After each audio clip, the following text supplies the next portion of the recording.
Kyler says we're live, so we're live, folks.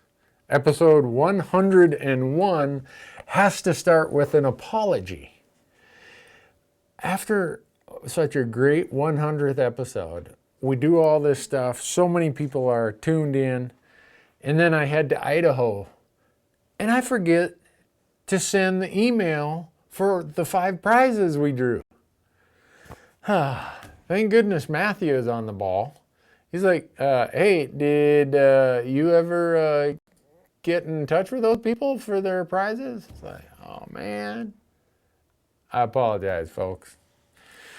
Anyhow, with that behind me, thanks for being here tonight. This is what we call Elk Talk Live.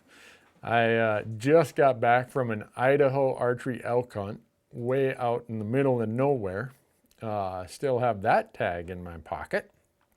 And went there with Kurt Howard from Rocky Mountain Hunting Calls, right? The guy who makes the calls we love. But my lips are sore from blowing on those things. You think that we could find a bull? We saw cows all over the place and hardly any bulls. I mean, we never saw one other hunter. We were that far in there with the llamas. It's coming off a full moon into the new moon. Cold front comes in. Gets really cold for a couple days. I'm thinking, this is it, man. We'll probably have to shoot one in self-defense. No, 5 cows up there, no bull. 8 cows over there, no spike. 4 cows over there, no bull. You know, just every day. It's like, where are the bulls? And when you'd get a bugle, it'd be like, oh, I'm kind of tired, so I'll bugle. Mwah. I'm telling you, folks, I feel so inept after that last week in Idaho. You guys should just go listen to somebody else, because obviously I don't know what the heck I'm doing. But everyone we talked to kind of had the same report. So, I don't know. I saw already a bunch of questions saying, what's going on, man? No bugling.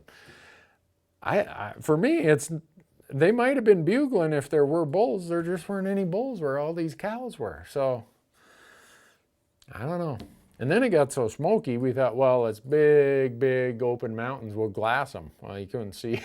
You couldn't hardly see out of camp. But anyhow, we gave it a heck. You'll see that on the YouTube channel here probably in the next week or 10 days. And we put on a lot of miles. And we saw some elk, and you'll see the footage, and there were a couple bulls, but a couple bad luck scenarios. And oh well, that's how it goes, right? But anyhow, I want to thank Gohunt for making this possible and making it free, along with Bowtech. Go to bowtecharchery.com if you want to be notified. And I don't know if I notified them in time, because I was unsure I was going to be here today. So they may have not got notified by me in time to notify you. But if you want to be notified, text Randy, R-A-N-D-Y, to 64600, and that is what Bowtech will do. They'll notify you when we're going to get ready to do this. Loophole.com, great optics company. Gerber Gear, right here, go to gerbergear.com, use promo code Randy, save 20%. Buy your Loophole gear at the Gohunt Gear Shop and save, I think, 5 to 10% with promo code Randy.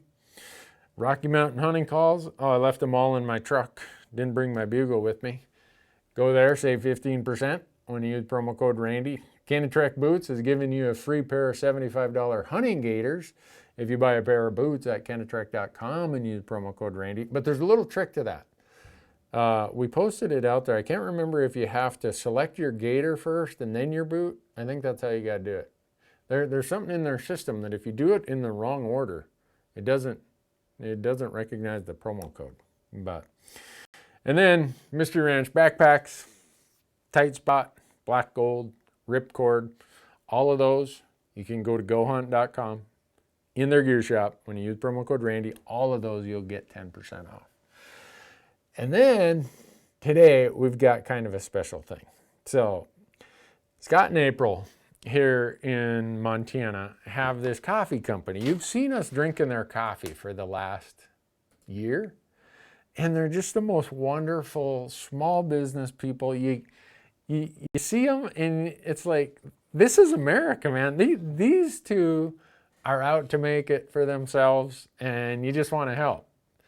They created a coffee blend just for all of us and you, and now you can get it on their website at elkhorncoffeeroasters.com. And it's the Big Hank blend, right? And so they were asking me the story of where Big Hank came from in my family. And I almost get a lump in my throat when I talk about this because it's so dear to me.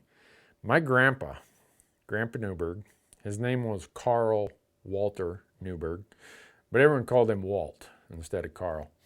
When I was about 4 years old, we were out and he told me, he said, Randy, we're looking for Big Hank. And I don't know if his dad, or grandfather came from Sweden, so I don't know if they said Big Hank. They probably had a different term for it. But that has been passed down through my family for over 50 years now for me. My son, when he was little, Matthew, he got to hear Big Hank to the point where if he caught a big fish, it was Big Hank, or we're always looking for Big Hank. So on the back is a little story about we're looking for Big Hank. But go to Elkhorn Coffee Roasters, buy whatever blend you want, but if you get the Big Hank blend, you'll be drinking the same stuff that we are. And if you use promo code Randy on any order over $30, they're going to give you 15% off. And you are helping two of the nicest people you could ever imagine. And you're going to shoot more elk. Guarantee you. Absolute guarantee that you'll shoot more elk if you drink Big Hank blend. All right. Now I might be making that up, but so. Let's see. So Richard said, the gators have to be in your cart when you buy the boot from Kenetrek. Okay, good. Glad to hear that. So I'm looking here. I was hoping I'd get some bugle reports or some success reports where people had some luck. But a lot of you know I do the podcast with Corey Jacobson, the Elk Talk podcast. He was going to go over to Oregon, but because of the fires, the areas they're going to hunt got closed. So it's really bad. I'm sorry for all the people who are having to deal with that, man. All we've had to deal with is a lot of smoke. 10 days ago, we had a big fire up in Bridger Canyon. I think here in Bozeman, we lost like 25 or 30 houses. But nobody got killed. So anyhow, Jack says you didn't drink enough coffee when you're in Idaho. Maybe that's it. But a bunch of you sent in questions today, and one of the things I want to talk about, because it's elk season, right? And we're thinking about, all right, we're going to end up needing to gut and gill, as I call it, carve one up, get it out of the woods. So our friends over here at Caribou Game Bags, if you go out on our Instagram page for the next 6 weeks, I think they're giving us a whole package of stuff that we're going to be giving away a winner every week. But Caribou Game Bags is like the original, the serious synthetic game bag. So I use this Wapiti set, and I just want people to understand that for me, my biggest mistake, and I tell everyone, I did not kill an elk my first 6 seasons. And here's how I'm going to connect the dots as to why that was and why tools like this, game bags, and knowledge about what to do with an elk when it's on the ground was kind of that big hurdle. Once I got over it, all of a sudden it's like, oh yeah, now I dare hunt further from the truck. So I grew up whitetail hunting, and every deer we ever shot, we drug out. If it was a real big one, you go get 2 or 3 guys and you drag them out, and it's flat ground, and it's usually snow. Well, I come out west here, and I'm like, well, what am I going to do if I shoot one of these things? I better hunt close to the trucks and the trails and the roads, mostly uphill, mostly where there's some snow.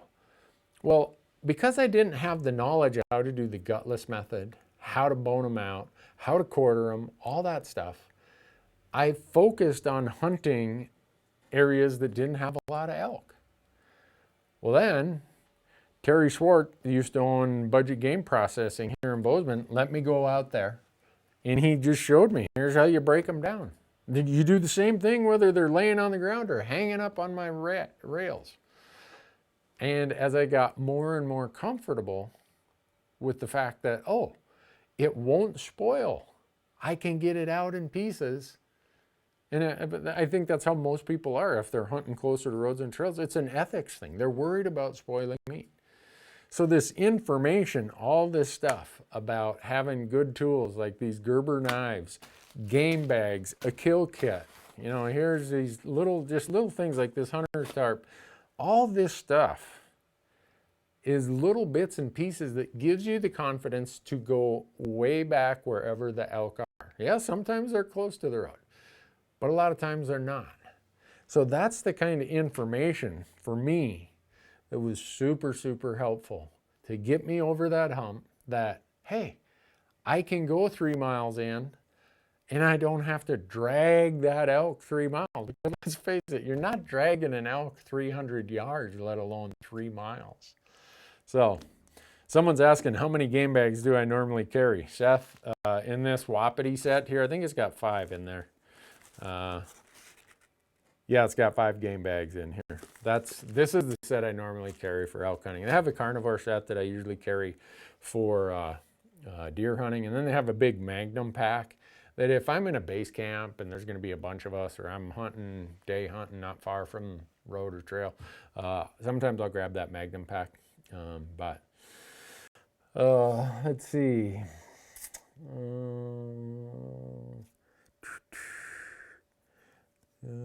What's that? Oh, yeah. Forrest says, I remember this story on the podcast that you did with Chad from the Backcountry Rookies. It's a good story about your rookie years. Yeah. If you want to go out there, go to that podcast, Backcountry Rookies. And I gave Chad kind of like every little stumble, every mistake, every stupid thing I did along the way. And that's just how I am, below average. Do I carry a bone saw? No. So I don't know if Kyler can grab this link, but if you go to randynewberg.com/Gerber, at the bottom of the page, there are 4 videos that show you how to do the gutless method, some basic tips of how to keep your knife sharp. You know, when you're doing that, always cut with the grain of the hair, not across it or against it. If this is the hide, cut parallel to the hide, not perpendicular to it. There's just so many things about how you can take care of the meat, how you can keep your knife sharp, and how you can do this whole gutless method without a saw. So I'm not sure who asked that, but anyhow, I don't carry a saw. And in those videos that we have at the bottom of that page, you can download them for free. You can have them on your phone. So if you keep scrolling down there, Kyler, somewhere down at the bottom, it should have the 4, right there, those 4 videos. Download the videos. You can download them to your phone. And when you do that, when you're out in the field, if you got a question, it's like, I wonder, that's how he did it. And and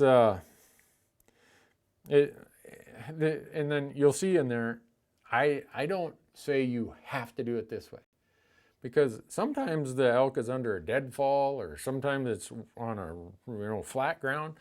You do it differently based on how the elk is positioned. You might start with the hind quarter instead of a front quarter. If you got 2 guys helping, well, maybe you'll do both hind quarters, or maybe you'll do the top side, or whatever. The point of all this is understand the cuts that you have to make and how to do them, and don't quite worry about what do I have to do first. Look at it and say, well, that looks like the easiest piece to do first. Do the easiest one. So anyhow, let's see. I could go on for that forever. We could do a whole Elk Talk Live on gutting and gilling. It was such a game changer to me. I grew up trapping, and I love the carving. One of the things that I miss about this position, this job that we have, is I have to go from place to place to place to place. One of my favorite things about hunting is taking care of the meat, or fishing, or trapping, whatever, is taking care of it. And sometimes I'm like, boom, boom, boom, boom. So I got to take it to my friends Bucky and Patty out at Yellowstone Meats. And I don't get to do all this stuff that I want to do. Rodney Hall says, I can't get the Randy Newberg 7mm08 Howa rifle with the Leupold scope. Where can I please find it? Only at Sportsman's Warehouse. That's the only place that carries it. Do you keep the heart, kidneys, and livers of all animals you take? I always keep the heart, unless it's been shot. The kidneys and liver, and so in Idaho, we're there. We find this dead head, and I hang it up in a tree. And those of you who've watched our stuff know that I hang it up in the trees based on a long-term friendships I've had. I grew up in northern Minnesota. I hunted with quite a few tribal friends. And when they found an antler, they put it in the tree. It was like a gift of, you give a gift, you'll get a gift. You'll be successful in the field. So I end up hanging in Idaho. I hang this dead head up in a tree, and I see, this will be good luck. We don't go more than 200 yards, and a cow elk walks right across in front of us at 58 yards and starts feeding. But to get back to the point of the liver and kidneys, again, this is another thing I just picked up from my tribal friends. They would open up the cavity of the animal, and there's certain things they would offer to the birds. And some of them were kidneys and liver. And so sometimes I bring it out if I have friends who want them. I don't really care for them. So I hang them in trees because then the birds can get to them. Otherwise, the birds got to fight with the coyotes and the fox and everything else. Kevin says, Randy, ever think about putting out a cheat sheet for the gutless method? Hadn't really thought about it, but maybe I should. I don't know. So hopefully those videos, if you watch them, will help with some of that. Did I get my truck repainted? No. And those people who say that stuff will buff out, you're full of it. And then, so you got aluminum on these Fords, right? Well, then between the doors, between the windows, you got all that plastic. That ain't buffing out, folks. When my wife saw that after I got back from Nevada, whew, wow. Not good. Not good at all. So here's a question. Myself and Kurt Howard from Rocky Mountain Hunting Calls, we were asking each other this same question. Just today, we released the podcast from that Idaho elk hunt on the Elk Talk podcast. And Aaron says, Randy, I'm from the Flathead Valley. It's a part of northwest Montana. A lot of elk, but they're very call shy. Any advice? Going out for a 10-day hunt in a week. We were talking about that same thing. Is are elk call shy? Or are they just, and maybe call shy, I think people think of it differently, is that an elk has rationalized and thought about, well, maybe that didn't sound like a human, or maybe it did sound like a human. It's more instinctive. Elk aren't really able to process and analyze like we are. It's either you've tripped their trigger or you haven't. And if you haven't, it's going to seem like they're call shy. They're going to be disinterested. And so I think a lot of times we say they're call shy. And I don't know that they get quote unquote call shy. I think they get smart when they hear calling at times that doesn't make sense to them, in situations that don't make sense to them, or if it's like me, it sounds really bad and it doesn't make sense to them. But I don't know. I've often wondered, and we didn't solve the question when we talked about it, of are they really call shy? But right now, we're talking peak rut, right? I mean, today is September what? 7th, 16th? I'm here doing Elk Talk Live on September 16th. I got to have knots and put on my head for not being out there. But it's a weird situation. You never know. Like, I was talking to some guys who were out in central Montana last week, the same time that we were in Idaho. They said it was so unbelievable. They've never had bugling like that. Talked to some other guys in Montana down here south of Bozeman, and they're like, I don't think there are any elk left in Montana. Didn't hear an elk. And these are some pretty experienced guys. So this is not people who don't know what they're doing. And then I talked to some guys from Utah. They're like, oh man, it's been on fire down here since September 1st. Man, the elk are just going nuts. I wish I understood the logic to it.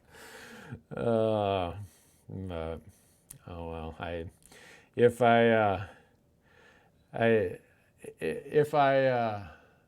would I say it? Acted like I had the answer to that, you'd all know I'm full of crap. I don't have the answer to it. And I don't know that any of us ever will. It's good for us to think about it, but so a lot of questions on Facebook and Instagram this week had to do with smoke, because the whole West is blanketed in smoke right now. So this person says, the air here where I'm at is so bad it's like camping and the campfire smoke blowing in your face all the time. Only you are hiking and there is no campfire, it's just smoke. It's been unbearable to hunt in, and it's been in the 80s all week. So that's my frustration, but it's beyond my control. So I'll just keep watching your old videos and wait for it to be a proper fall. Then I'll go up to, he names a place where I can breathe. And then someone else says, I traded in my bow tag for a rifle tag in November. There aren't any fires in November. Yeah. My point of this is, so many of you are commenting about how this smoke is affecting your hunt, but is it affecting the elk? That's the real question. Is it affecting the elk? And I don't know that it is, because I just listed off, right? All these varying reports of elk going crazy there, no elk bugling down there, some other state, elk going nutso. I mean, Corey Jacobson, got a text from Corey their first week in Idaho. He said, man, it was really tough. Now this week I got an Instagram message. It looks like they had luck this week. So I wish I could tell you that smoke was part of the reason for a struggle. My experience has been, in most years, we've had other years where it's been almost as smoky, and I've had very good luck with elk bugling. I've not seen them be disrupted. I've hunted probably within 5 miles of some pretty big fires. The elk acted like, just a fire, nothing going on. Go about their lives. So I wish I could tell you, but I don't think, if I had to weigh in on it, I would say no, it's not going to impact the elk behavior. It's going to impact our behavior because, you're breathing in this crappy air and it slows you down. Let's see. This is a good one because he asked a question about Montana, but I just got an email from Wyoming Game and Fish 2 days ago. Also applies to Wyoming. Hey, Randy, with all these new areas in Montana that they want to test for CWD, can a guy get away with doing the gutless method and leave the spine in the field? Or should we be going that extra step and pack that out also? What are your thoughts and plans on it? So Wyoming just issued these pamphlets about how this should be addressed, and I think Montana would agree with it.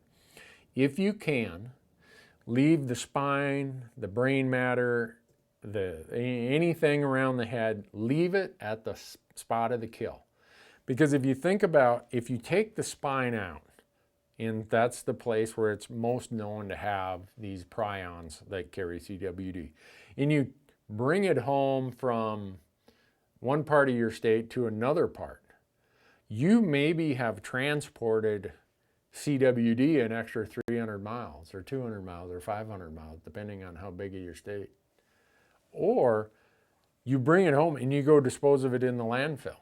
Well, who knows where it ends up, you know, seagulls and ravens and everything else. So I think CWD gives even greater value to the idea of doing the gutless method. So then you get to the point of, okay, I've left the spine out there. I've done the whole gutless method. I've got every piece of meat I possibly can. Wyoming Game and Fish 2 days ago issued a really good video about how you get the lymph nodes. That's all they need to test. They don't need the whole spine. And how you, if you can, have the animal on its back. And the lymph nodes are right in here, right behind the back of the jaw, right under there at like 10 o'clock and 2 o'clock. Go watch that video, Wyoming Game and Fish. They show you how to pull them out. So here's some things we got to be thinking about. And this is whether you're deer hunting or you're elk hunting. These transport rules, right? In some states, you can't transport within your state if you're going from a CWD endemic area to a non-CWD area. They won't let you haul ahead because of the brain matter within your own state. In every state I know of says you are not taking a deer or an elk or a moose, which are the 3 species they're most worried about, from Wyoming to Idaho, or from Idaho to Montana, or from Montana to Colorado. You cannot take heads with brain matter or any spinal material across state lines. And I think the first few years they were pretty lenient about it. It was more of a, let's educate people, let's educate people. Now, pretty soon, they're probably going to start putting the foot down. And we as hunters have a role to play in how we help manage that. You know, you read all these arguments about, is it a bad deal, is it not? I'm not going to get into that. I'm going to rely on the scientists to say, you know what, we're not going to solve it, quote unquote, you know, cure it, but we can hopefully mitigate its spread. So I'm going to do whatever they ask me to do. I'm going to Wyoming later this month. And if I shoot an animal, I've watched that video enough times, I'm taking those lymph nodes out and I'm going to drop them by one of their check stations and say, here you go, this date, this drainage, Because I want to be part of the solution. But I'm not going to haul the spine out. I'm not going to take any of the head, the brain matter, maybe a skull cap. One of the things you've seen us do, we bring a boiling pot with us when we travel out of state with a gas canister, and we boil the skull before we head home. You can at least get it boiled enough to get rid of all the brain matter and get it all bleached away, and you can do all the other stuff and whitening and stuff when you get home. But if you do that, then you're allowed to transport it across state lines. So I know it's a long answer, but it's a question that is coming up, and we're going to have to figure out how we deal with it. And I think doing the gutless method is one of the best steps, because wherever that animal died, that's where you're leaving the CWD, if it happens to have CWD. So let's see.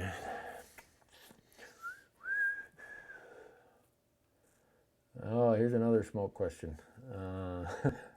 It's pretty much the same as the other stuff. This is an interesting one. Randy, I noticed that you're still using last year's Realm SR6. Is that because of COVID, or is there a reason you aren't using the new Bowtech? The reason is because during COVID, so my new Bowtechs are back here. They sent these to me, and during COVID, I couldn't get to an archery shop. I couldn't get to anywhere. And my Realm SR6 shoots like lights out. So by the time I could finally get to an archery shop, get everywhere else, get new components to put on this, because I don't want to disassemble my other one.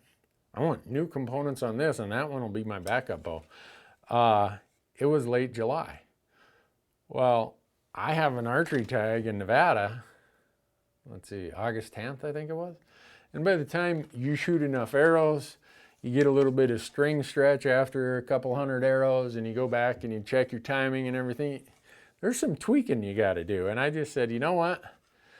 I love these new revolts, but for right now, that's what I did.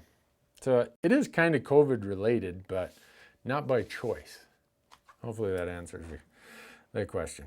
But oh, let's see what else we got here. You guys are asking really good questions today. I like this stuff. Randy, you should make a video of the lymph node extraction. Well, that's probably not a bad idea. The only downside of it is that, what if I do it wrong? Then I've educated all these people how to do it wrong. The guy doing it at Wyoming Game and Fish, he's the deal. He's the real deal. I mean, I don't know, this is what he does for his work. So I'd rely on him, but maybe I'll do it and I'll show it to the agencies and say, is this correct? And if they give me the blessing, then we'll put it up there. So, oh, let's see. Oh, this is a common question because a lot of states don't have these. Randy, I'm coming out to Montana elk hunting. What are check stations? We don't have those in wherever he's from. In a lot of the western states, you'll be driving down the interstate or the state highway and it'll say all hunters must stop ahead. So if you've been hunting, you got to pull in there. They'll check your license, but mostly they're doing surveys. How many days did you hunt? Have any success? Deer, elk, whatever it is. So you'll see that. Some of the states, you don't have a mandatory registration. Like in some states, you have to quote unquote register your deer if you shoot one. Either you go to a registration station or now a lot of them you can register it online. We don't really have that in Montana. Some of the other western states do though, where like New Mexico, you can get, they call it e-tag, electronic tag. You got to go online and it's like you're validating your tag online. So just know what the rules are in the state you're going to go to and go from there. Elk aren't bugling because they're wearing COVID masks. Oh, let's see. Randy, are you saying you guys got smoked? Yeah, we got smoked out there. What's the maximum distance I'll pack an elk out on foot? I think the farthest me and Spitzer did it in Wyoming. I think we're just over 4 miles for each trip in, and then another like 4 1/4 each trip out. Man, that was brutal. I decided, you know what? I don't need any more of those kind of pack outs. I would do it 4 miles, but I'd rather not. That's why I've got Llamas. Next year, I told Beau when I got back from Idaho, I said, hey, you know that Mac Daddy dude I bought? His cousin is even better than him. They're the same age. The cousin's name is Quigley, like Quigley Down Under. I told Beau I'm buying Quigley next year. He said, he's yours. So next year when I save up enough money, my wife allows me, I'm going to have Quigley on the team also. Have I ever hunted elk in Washington? I have not.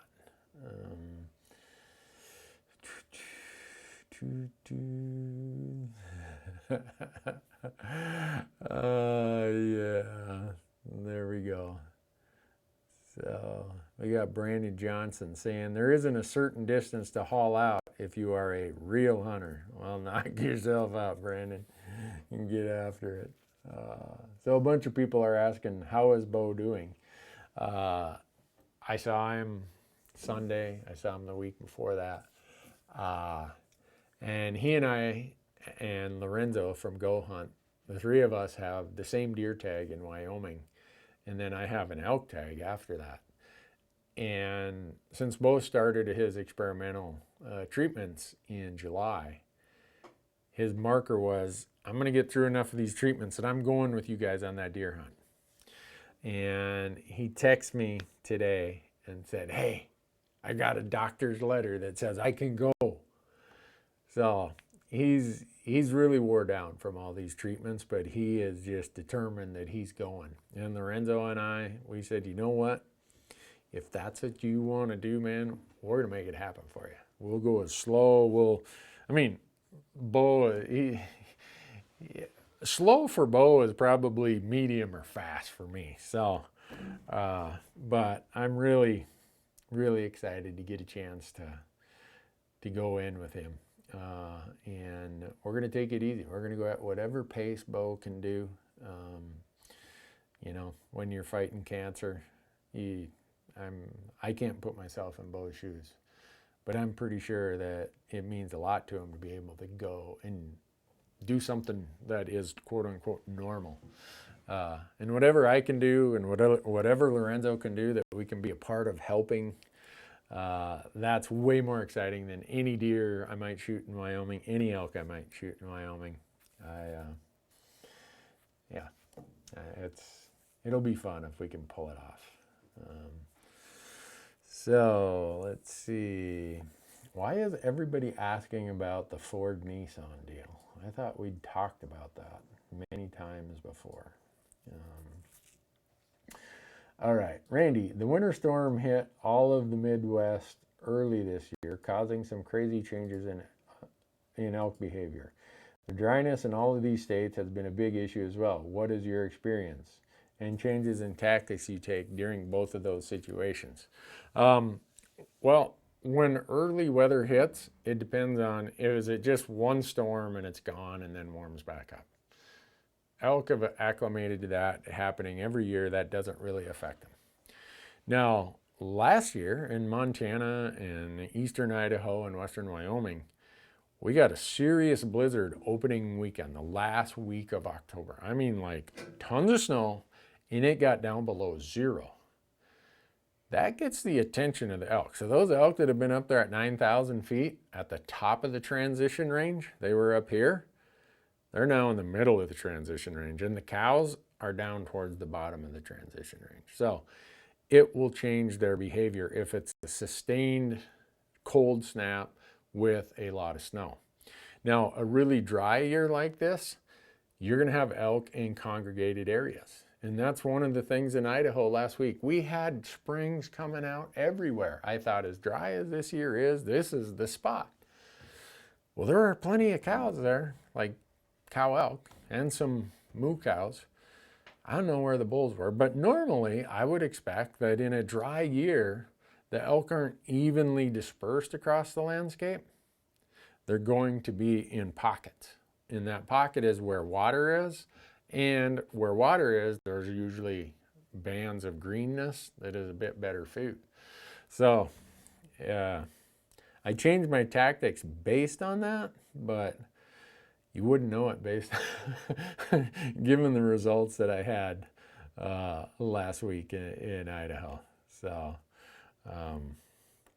I'd like to say that it was the smoke, the whatever. It wasn't. It was just sometimes it's a hard hunt. There's been times I've went out in a full moon and it's hot when I shouldn't hear any elk, and I almost get run over. I wish I could explain it. So, let's see. What size bino do you pack on your chest? I always have 10 by 42s.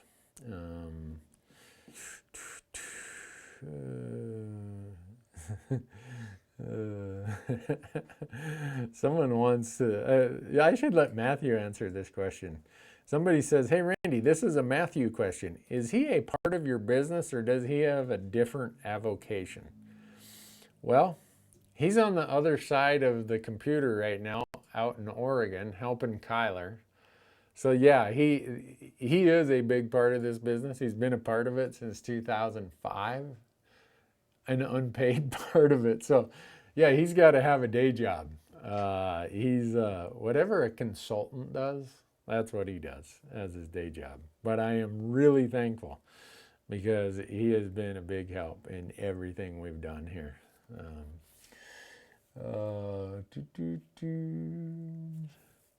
Have I ever thought about hunting the Navajo Nation for elk or deer? You know, I've looked into it, but most of the tribes require a guide, a tribal member as a guide, and I don't have any problem with hiring a guide, but it's just not what we do.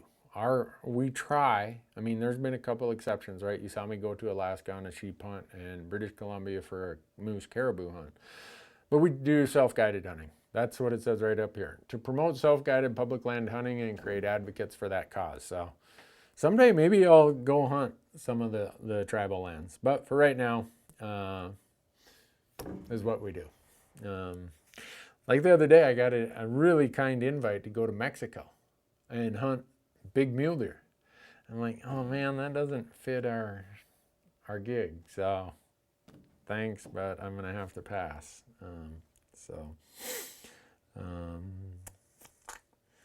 Let's see. Have I ever done any elk hunts in Southwest Colorado? Yep, we have. There's quite a few of them out there in West and one in Southwest Colorado. Have I ever had issues hunting around cattle? So this is yes, I have. Last Friday. Just on Friday I did. What I've found is that elk and cattle don't have that much competition. I mean, if they're really hammering a place, yeah, the elk will move, but they won't move that far. So the place that we were at, it's public land, so there's cattle grazing on the allotment, and they rotate these allotments each year, each month. So the public land cattle operator is having to move his cattle to these big allotments. A lot of times you'll encounter a fence out on BLM or Forest Service, and you're like, is that a property boundary? No, it's just how the land managers have said, all right, this basin, this is an allotment they can feed this, or graze this time of year, and then they got to move over here. So we found that there's this east-west running line, and so north of it the cattle had not been in there, south of it they had, but most of the water was in the south half of this ridge. Well, the cattle hadn't been up here, so the elk bedded and fed up here. But every night they'd come down and they'd feed or water down here. And so this area, the cattle had hit pretty hard. And I think part of that is because the rancher and the public land agency is like, well, the cattle got to have some place to water. So they graze that part a little harder. But we use that as a strategy.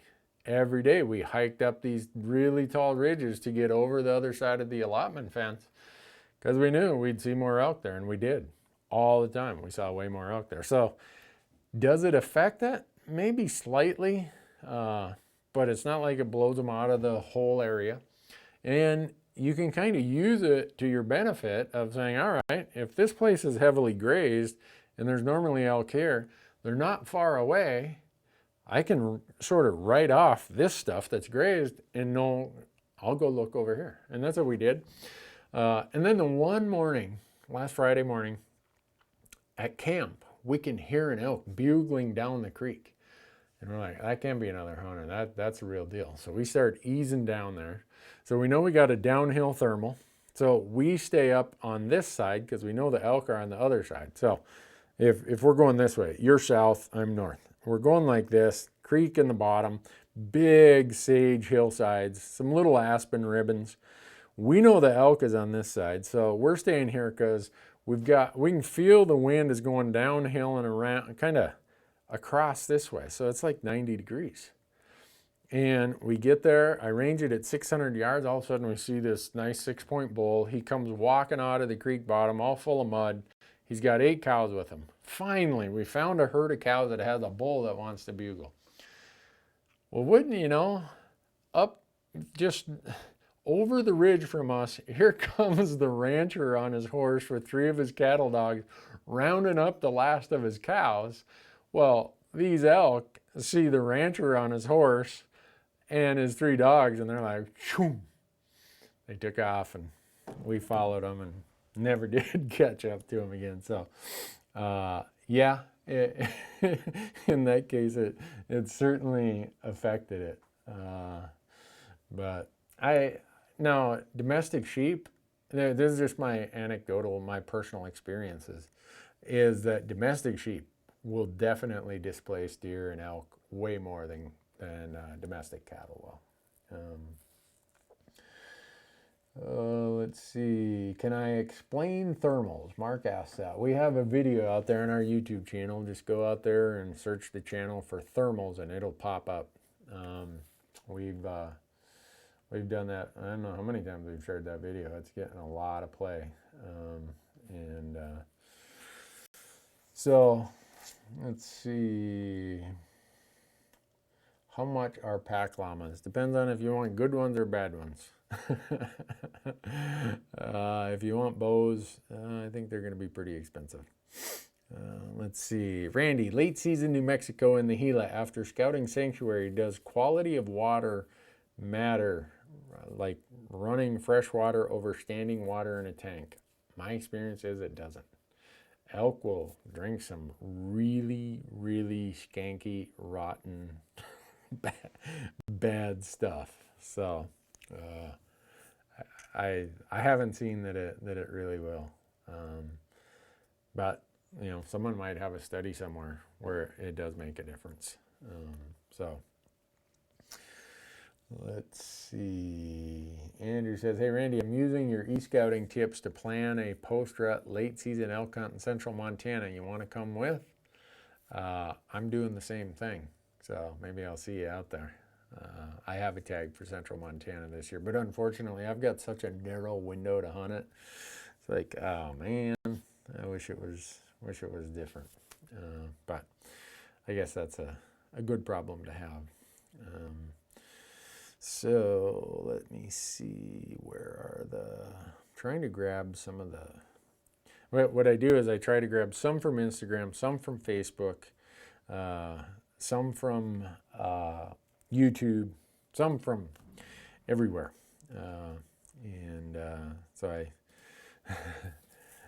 let's see. Randy, do I use dry ice?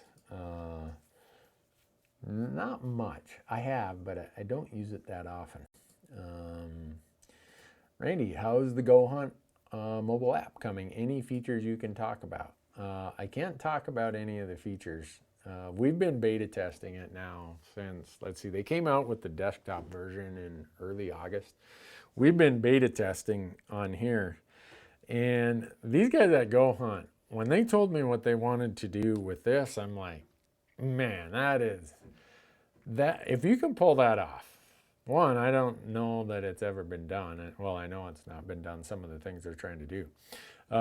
So what they did is they sent out an email to all their insider members yesterday, I think, saying, you know what, all these things we tried to do, we maybe got a little bit too aggressive, or I don't know if too aggressive is the right word, but it is not meeting their expectations of perfection. It's not accomplishing every little single thing that they had on their board. So they're not going to release the mobile version until after hunting season. That's a decision they make. I know that it probably is going to, set them back a little bit, but I admire the fact that they said, if it doesn't meet our expectations, we're just not doing it. So that's what they've done. So Chase, this is a good one. Randy, have you ever tried, and if not, have you ever considered trying traditional archery gear? I always say when I grow up, I'm shooting traditional gear. My buddy Scott Jones, who I hunt with down in Nevada all the time, he's got a longbow. And I've known Scott for 30 some years, and that's who I always say, Scott, when I grow up, I'm going to shoot a longbow just like you.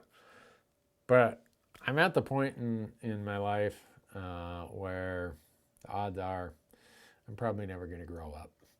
I'm probably not going to take up traditional archery, my shoulders and everything. And I mean, I'd love to. Don't get me wrong. It looks like so much fun, and it exemplifies so many of the reasons why I hunt. to get closer. And I don't care if it's rifle, shotgun, archery. I like the excitement of getting closer. So that's something I really admire when people take it to that level. But I can see myself probably not getting a chance to do that. So let's see, where else we at here? Do you have a video where you show how you layer for cold weather? Yes, we do, out on our YouTube channel. But this next trip to Wyoming, I'm going to talk about layers, because I think people, when we hear the term layer and we use it all the time, right? Every part of that layer, every layer that's part of that system, I should say, is super important. So you got your outer layer that is protection from the elements, whether it's wind, whether it's rain, whether it's snow. Then underneath that outer layer, you have an insulation layer, which creates those air pockets that allows moisture to move away from your body out of this system. So the first two is the outer layer and then the insulation layer. And then you have the base layer.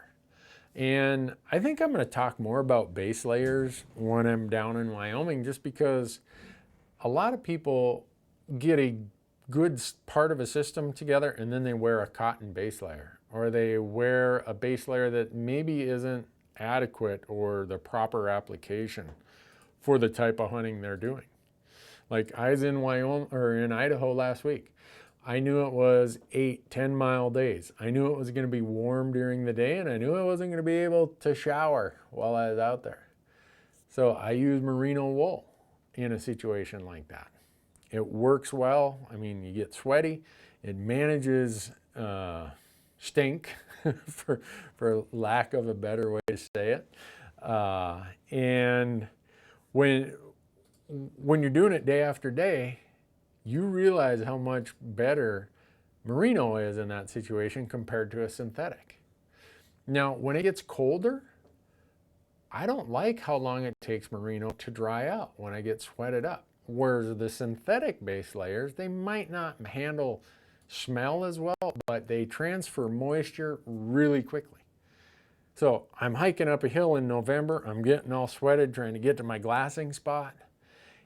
I don't want to have a damp merino laying on my back or on my core area for a long period of time, because it takes a lot longer to dry than a synthetic base layer.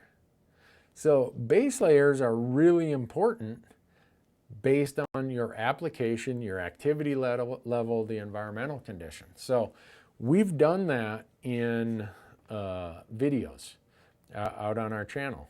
And I just wonder at times if we use the term so much, a system, a layering system, or whatever, but we don't sit down and talk about each of those parts of each of those three layers, the purpose they serve, and which type of fabric, which type of clothing is best suited to be your base layer or your insulation layer or your outer layer given certain conditions. And so I'm going to talk about that in the context of elk hunting. And hopefully, if I do that, people can get some use out of it. Let's see. Hey, Randy, I have a rifle elk hunt coming up in New Mexico, October 17th through the 21st. I've been told calling will do more harm than good since it's post-rut. Do you agree? That's interesting. I would say that it's not going to hurt, but it's probably not going to do that much good. The opening morning, you might get some responses, but most of the responses you're going to get are going to be younger bulls. The older bulls are going to be already in post-rut mode. They're going to be out in the sanctuary areas. The younger bulls are still going to be with the cows, and because they're with the cows, there might be one or two of them that has some, semblance of being in cycle. And in that case, maybe you'll get some activity. But I'm going to be there at the same time helping our sweepstakes winner. And that's probably a period of time that I'm not going to be bugling. I just don't see much benefit in it. In the place we're going to be. For the age class of elk, this guest hunter, this sweepstakes winner is hoping to get. So someone says, Randy, is your base layer all safety gear? Yep, it is. They have some amazing merinos and they have some amazing synthetics. So I've been using their stuff. I used to buy it at full retail. I mean, we tried it all. When we started this platform, we tried Sitka, Under Armour, Russell, Filson. I mean, we tried everything. And I was paying full retail for all of it, for me and the guest hunters. So, and then we voted which one we thought was the best, and it was Sitka. And I still paid full retail for the next 4 years until they came to me and said, hey, why are you paying full retail? Didn't know there was another way. That's how dumb I am. Let's see. Ooh, this one. Randy, any tactics on hunting elk in lower elevations for first rifle, say around 6,500 feet in western Colorado? I don't have any tactics for that because there are not very many areas I know in western Colorado on public land where you're going to find a lot of elk in first rifle, which this year is October 10th, at 6,500 feet. The bulls are going to be quite a bit higher. I'm thinking they're going to be between 9,000 and 10,500 that time of year. So I really don't. I don't have any tactics for 6,500 feet. So sorry about that. Randy, where do you find the grass reports that you talk about? I get them from range conservation officers at the BLM. I get them from analysis of grazing allotments. I get them from fish and game studies, universities, the ag schools at universities, wildlife schools have really good stuff.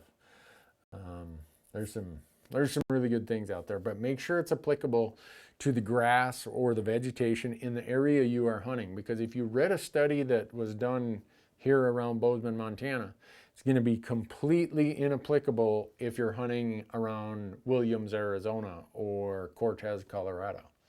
So you got to make sure that it's applicable to where it is. So Greg Miller asked this question, does it bother you that Sitka is made in China? I won't waste my money until they change. Well, Greg, I bet your underwear is made in China. I bet your socks are made in China. We don't have a textile industry in the United States anymore. I don't know what to tell you. You find me a textile industry in the United States that's in the hunting space. I don't know many. So if I get it. I mean, there's a reason we have our shirts printed in South Dakota. We want to help little U.S. businesses. There's a reason we work with coffee companies. We want to help them. There's a reason I used FHF bino harnesses forever. I wanted to help Paul. I mean, I get all that stuff. But there's some times where there is no textile industry left in the United States. As a policy of our government, of our institutions, of our markets, we shipped all that manufacturing across other borders in Mexico or overseas. So I know what to tell you on that one, Greg. So I don't know, maybe you're in that movie Naked and Afraid or something. Because if you're not wearing overseas made garments, your choices are really slim. But anyhow, let's see.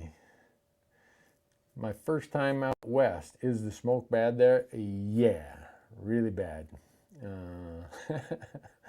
Let's see.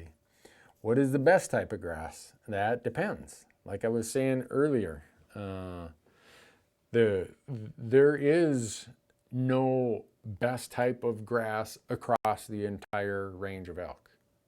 You have to look at where you're hunting, and that will tell you what grasses. I mean, if you're what do they call them? Not an arborist.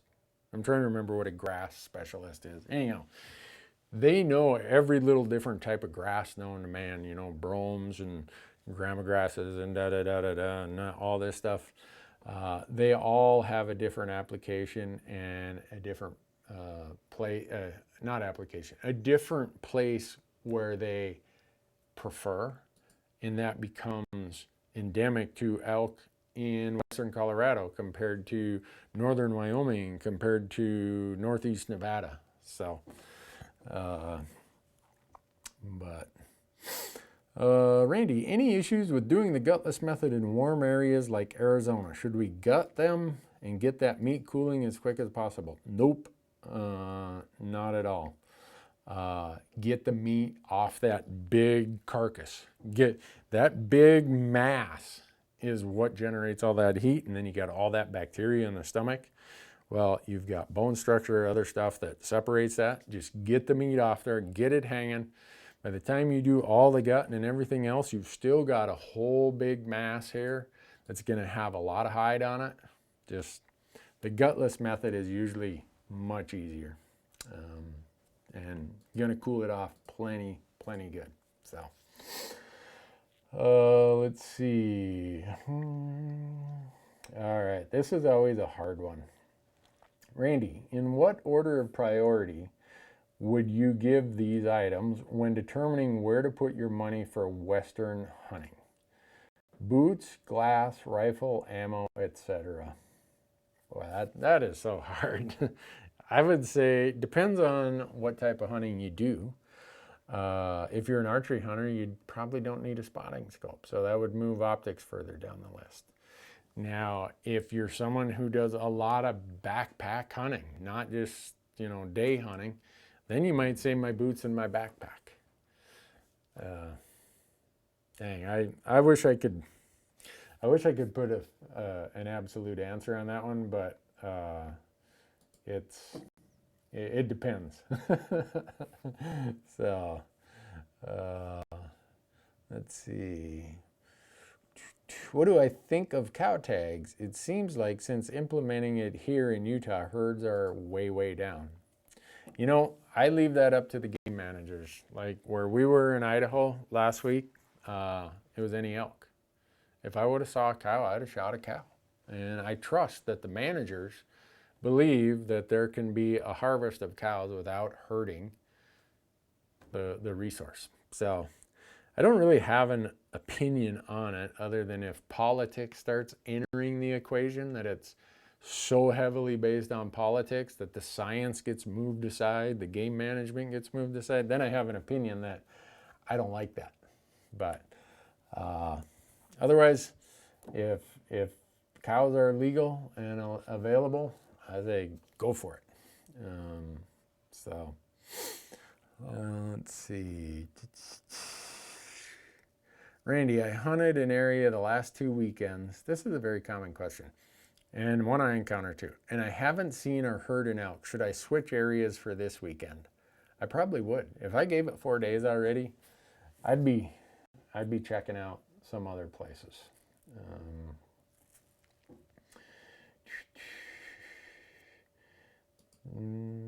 Randy, where I am at, there is a lot of sign. The wallows are being used regularly, but they aren't vocal. Should I sit on the wallow? They only bugle once and then they shut up. Any advice? Boy, that sounds like what we ran into. I wouldn't hesitate to sit a wallow in the hot part of the day. Not at all. Better than going back to camp. So, yeah.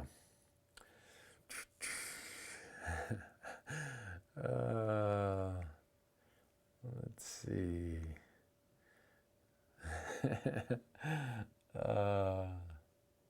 How are you hunting New Mexico? Bivvy, llamas, day hunt?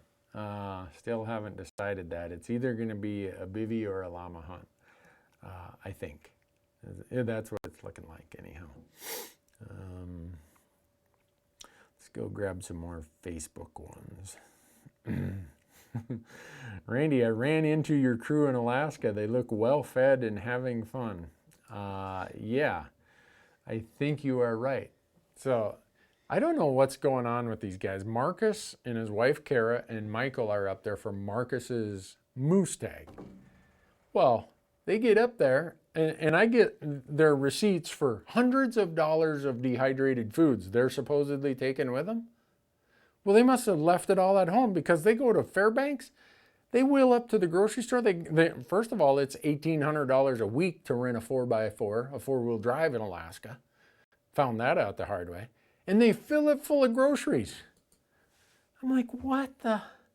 So, yeah, I bet you they do look well fed up there. I don't know about those guys. Oh, well. Randy, you have any more hunts this year in Nevada? Nope. One and done in Nevada this year. Kyler, he grew up in Nevada. He just got back from a deer hunt. How'd it go, Kyler? Action-packed, but not quite good enough. He says action-packed, but not quite good enough. So, let's see. That's the story of my life, too. Not quite good enough. What was that? There was one here. Where did that go? Randy, you free next week? I might need help getting a bison out of the woods. Oh, man. I'm not free next week. If I was, I'd be raising my hand and volunteering. So, Randy, for Colorado second season elk, what can you suggest? First time non-resident hunter. This is one of those questions that I always say it's too vague to answer. Because, all right, second season, I know is rifle, but I don't know if it's public land, private land. I don't know if it's cow. I don't know if it's bull. What I will say is if there's something I can suggest, expect a lot of hunting pressure. The most hunting pressure in Colorado happens in the second rifle season. So learn how to use hunting pressure to your advantage. Get there early, find some elk, and hopefully be there opening morning and shoot one of them. If you can't do that, have a plan of where are these elk going to go in response to this big wave of hunting pressure and be in between where they're at when the pressure starts to where they want to go to get away from the pressure. So that'd be my thought on it. Let's see.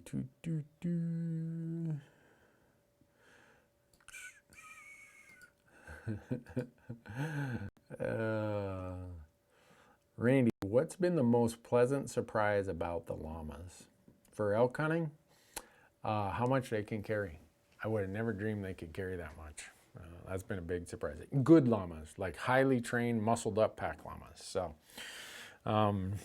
but I'm looking for some good final questions here. Like, all right, where's the final questions that are just going to nail it, going to get us there? But before we get to that one, I got Kyler searching for him. We want to make sure that everyone who enjoys this, we love how many of you show up and listen. Oh man, it's so great that you do. And thank you so much for doing that. But we got to also thank Gohunt.com. If you sign up for their insider, use promo code Randy and get $50 of gift card in their gear shop. And just about all of our other partners, if Gohunt carries it, if you put it in your shopping cart at Gohunt and use promo code Randy at checkout, they'll give you 10% off. So, 10% off is a pretty good deal. I think so, anyhow. I mean, what do we always say here? We don't pay full retail. Then we want to thank Bowtech. This whole thing, this idea, Elk Talk Live, was Bowtech's idea 3 years ago. So, got to thank them. Go to Bowtech Archery. Get yourself a Bowtech bow. Loophole.com. They support everything we do. You can get their stuff at Gohunt. Gerbergear.com. You'll get a bigger discount by going to gerbergear.com and buying the Randy Newberg knives there and using promo code Randy, you get 20% off them. Rocky Mountain Hunting Calls, if you go there, you get 15% off. Canatrek Boots, if you go to canatrek.com, you get a $75 pair of gaiters. And then the rest of them, Mystery Ranch, Black Gold, Tight Spot, Ripcord, get all those at Gohunt and save 10%. And then go see our good friends at Elkhorn Coffee Roasters, Scott and April. Oh man, that smells good. Big Hank, huh? I can assure you this is the best coffee you're going to get. So if you like coffee, go to Elkhorn Coffee Roasters. Any order over 30 bucks, you're going to get 15% off when you use promo code Randy. And how cool is it that we are in the peak rut right now? I mean, this peak rut is going to continue for at least another at least 2 weeks, maybe 3 weeks. So, dang, that's a good deal. I mean, this is the time of year we're living for.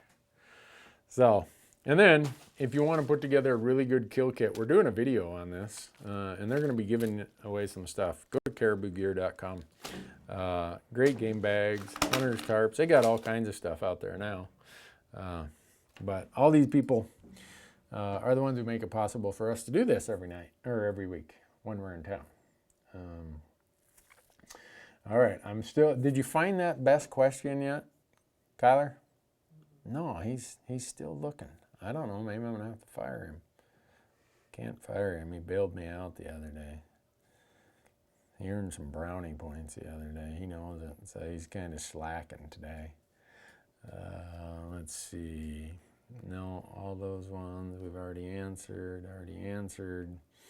What hunts do I have lined up this year? Oh, man, I've got quite a few hunts lined up. It's just a matter of getting there and getting them done. So, let's see. What was that one? What was that? Oh, what would it take to fire Tyler? It's Kyler with a K, not a T. I don't know. Hard to say. I'm sure he could find some way to get himself in trouble.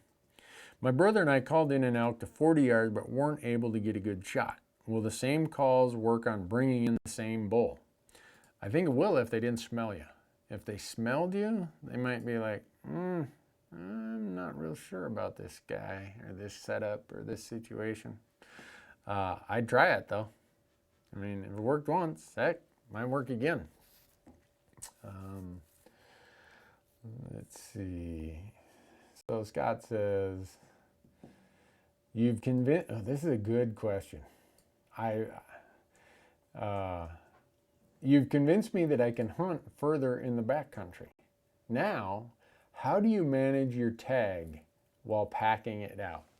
So, this is, how we all can make mistakes, right? So I'm in Wyoming, me and my buddy Mike, and I shoot a bull. We pack it out. In Wyoming, the rule is that the tag must remain with the majority of the meat. Okay, we pack the bull out. We pack the head out the second trip. We get to our camp, and I've got the meat hanging there to cool, and I'm thinking, well, what do I do with the head? Well, I locked it in my cargo trailer with the tag taped around the antler. Well, we come driving back to our camp that evening, and the game warden's there. And he's coming out, and he sees us, and he's like, hey, you guys in that camp up there? Oh, yeah. I see you got an elk. Yeah, we did, lucked out. He's like, where's the tag? I'm like, oh, it's with everything. He's like, no, I searched all your game bags. I didn't find the tag. Oh, yeah, I have it wrapped around the antlers, and the antlers are in my cargo trailer. And I think he knew that we weren't BSing him, but he said, you mind if I follow you back to your camp and see if that's the case? I'm like, yeah, sure. So he follows us back to the camp. I open the cargo trailer, throw the head out. Yeah, here's the tag there. Point of that is, technically I was probably in violation of what these tag rules are because I hadn't put the tag in the game bag with the largest portion of the meat.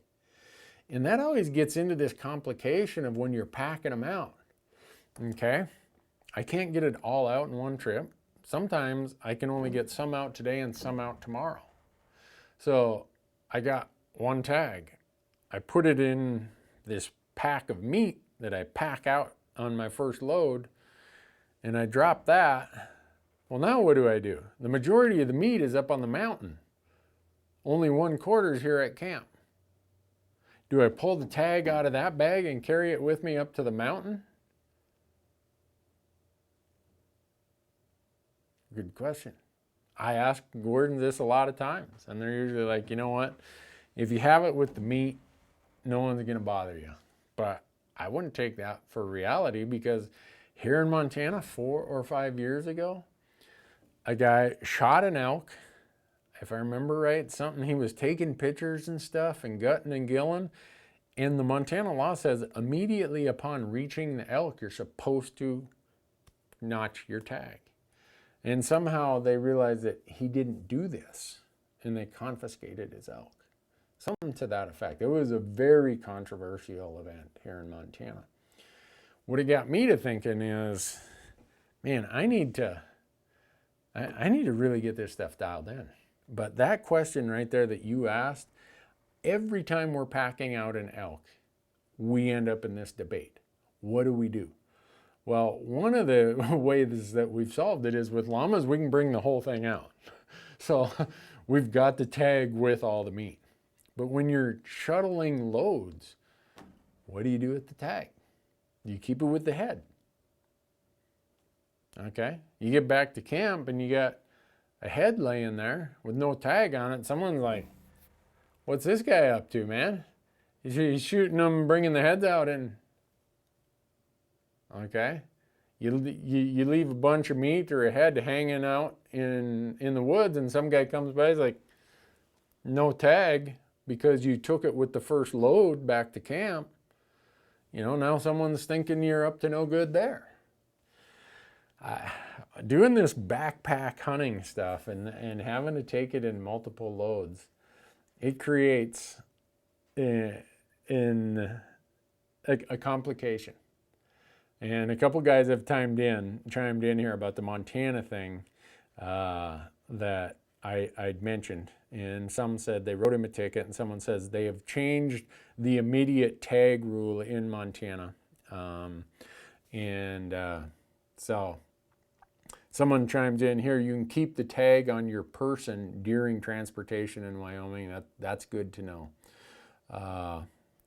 All that kind of stuff is little things that can trip you up. I mean, Marcus and I and a bunch of us here, we're putting together a podcast where we're going to talk about these little things that can trip you up, or that you didn't even know, or you find out later. You know, nobody does this stuff with intention of saying, oh, I think I'm going to try to skirt around some law. But that question right there was a really good one, because it reinforces that if you hunt multiple states, not every state's the same when it comes to tagging. Not every state is the same when it comes to proof of sex, or evidence of sex, as they call it. In other words, some states, all you got to do is have the antlers with you. Some states, you got to have testicles still attached to one portion of the meat, unless you bring it out whole. So don't let those things trip you up either. It's tough. So someone says, Randy, are you ever going to offer a raffle of some sort to be able to hunt with you? Yes, we do it every year. We're going to start it this year. I just found out today. I think the contest goes November 8th or 10th through December 8th or 10th. We're doing it with Rocky Mountain Elk Foundation, Gerber, Loophole. So, yeah, you get a chance to do that. But it's going to be later this year. Normally, in the past we've done it in September and early October, but this year we're going to do it in November. So,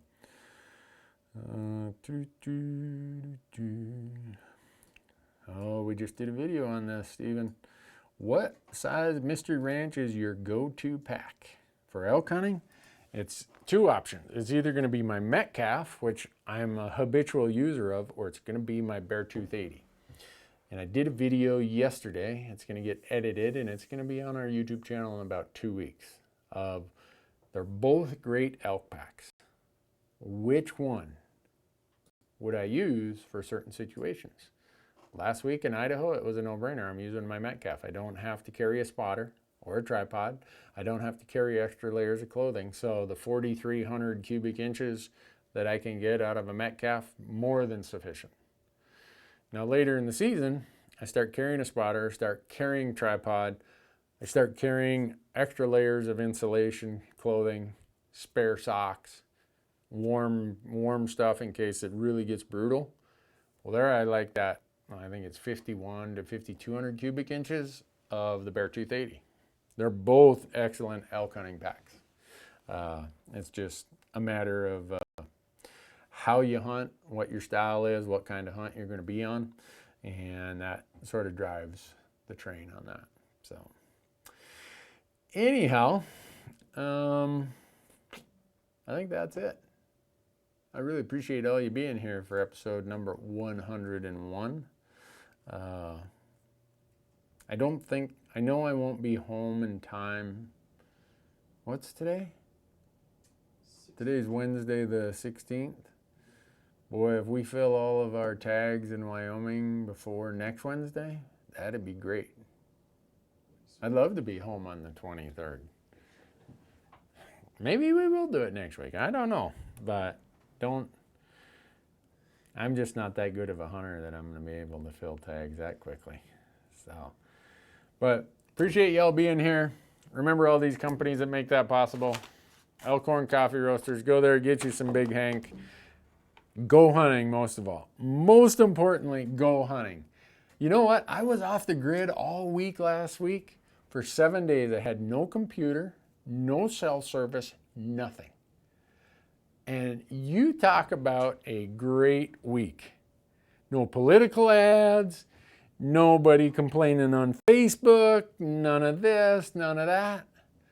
I would encourage every one of you to take a week between now and November and just turn off your phone and computer. Just get rid of it.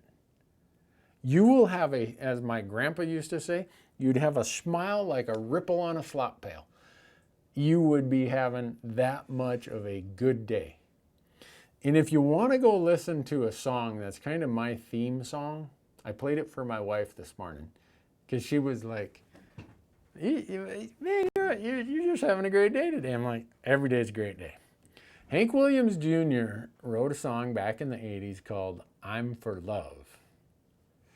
Go look at it. Go look it up on YouTube. Type in Hank Williams Jr. I'm for Love. Listen to it and live by it. On those days where you're getting kind of down in the dumps, play that and then go fishing. Go hunting. Go for a hike.